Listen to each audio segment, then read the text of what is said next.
Hi കൂട്ടുകാരെ, നമുക്ക് കുറച്ച് ഉള്ളിലേക്ക് ഉണ്ടാക്കാം. അതിനാവശ്യമായിട്ട് ഞാൻ 1 കിലോ ചെറിയ ഉള്ളിയാണ് എടുത്തിരിക്കുന്നത്. അത് നല്ലപോലെ കഴുകി വൃത്തിയാക്കി വെച്ചിരിക്കുകയാണ്. അതിനാവശ്യമായിട്ട് ഞാൻ എടുത്തേക്കുന്നത് ഒരു 1/2 കിലോ കരിപ്പോട്ടിയാണ്. കരിപ്പോട്ടി അല്ലെങ്കിൽ ശർക്കര ആയാലും മതി. ഞാനിവിടെ കരിപ്പോട്ടിയാണ് എടുത്തിരിക്കുന്നത്. അടുത്തായിട്ട് ഞാൻ എടുത്തേക്കുന്നത് പറഞ്ഞാൽ 1 സ്പൂണ് കൂവപ്പൊടി, ഒരു 50 ഗ്രാം അണ്ടിപ്പരിപ്പ്, പിന്നെ ചുക്ക്, ജീരകം, ഒരു 4 ഏലയ്ക്ക, ഇത് 3 കൂടെ പൊടിച്ചത്, തേങ്ങയുടെ 1/4 പാല്, 2/2 പാല്. നമുക്ക് ഫസ്റ്റിലെ ഈ കരിപ്പോട്ടി ഒന്ന് ഉരുക്കിയെടുക്കാം. 1 കപ്പ് വെള്ളം ഞാൻ അതിനകത്തോട്ട് ഒഴിക്കുകയാണ്. എന്നിട്ട് നമുക്ക് ഈ കരിപ്പോട്ടി അതിലിട്ട് കൊടുത്തൊന്ന് തിളപ്പിച്ചെടുക്കാം. കരിപ്പോട്ടി ഒന്ന് ഉരുകി വരുന്ന സമയം കൊണ്ട് നമുക്ക് ഉള്ളി ഒന്ന് വേവിച്ചെടുക്കാം. എടുത്ത് വെച്ചിരിക്കുന്ന ഉള്ളി നമുക്ക് കുക്കറിനകത്തോട്ട്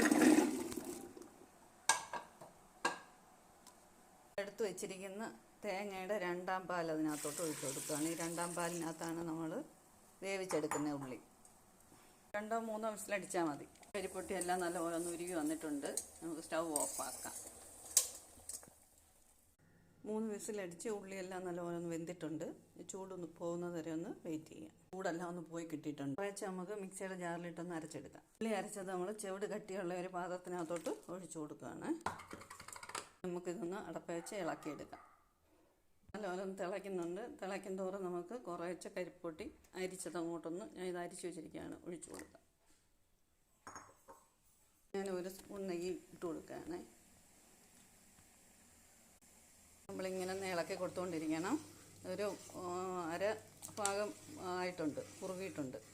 ഇനി നമുക്കതിലേക്ക് എടുത്ത് വെച്ചിരിക്കുന്ന കൂവപ്പൊടി അങ്ങോട്ടൊന്ന് ഒഴിച്ചു കൊടുക്കാം.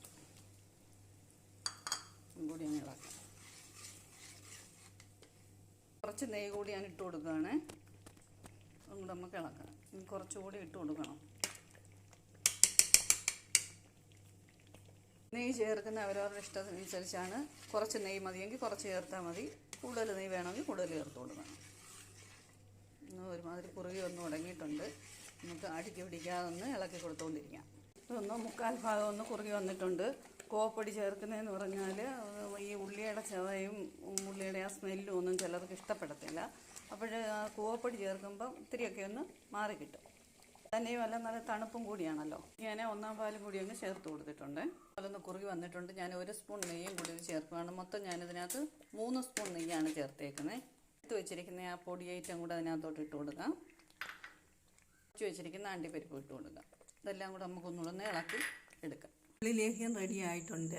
സ്ത്രീകൾക്കും പുരുഷന്മാർക്കും കഴിക്കാൻ കൊള്ളാവുന്ന ഒരു മരുന്നാണ് ഉള്ളിലേഹ്യം. രക്തക്കുറവ്, വിളർച്ച, ക്ഷീണം എല്ലാത്തിനും നല്ലൊരു മരുന്നാണ് ഉള്ളിലേഹ്യം.